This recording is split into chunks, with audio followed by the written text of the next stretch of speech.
The night I heard my mother calling my name from the cellar, the air felt like it turned to solid ice in my lungs. It wasn't a faint whisper or a trick of the wind, no, it was her voice, clear and warm, the exact same tone she used to wake me up for school every morning. The kicker? My mother had been buried in the ground for 6 months. I stood at the top of the stairs, the basement door creaking on its hinges, as 1,000 impossible explanations rushed through my mind. I started down the steps, my hand clutching the railing like a lifeline.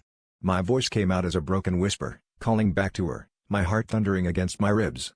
I saw a light flickering at the bottom, a soft, golden glow that looked like the lamp she used to read by. I reached the last step and saw her silhouette sitting in her old rocking chair, her back to me.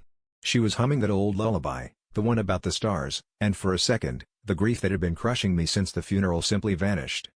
I reached out to touch her shoulder, desperate for the warmth of her sweater, but as my fingers brushed the fabric, she turned around. My breath hitched. It wasn't her face.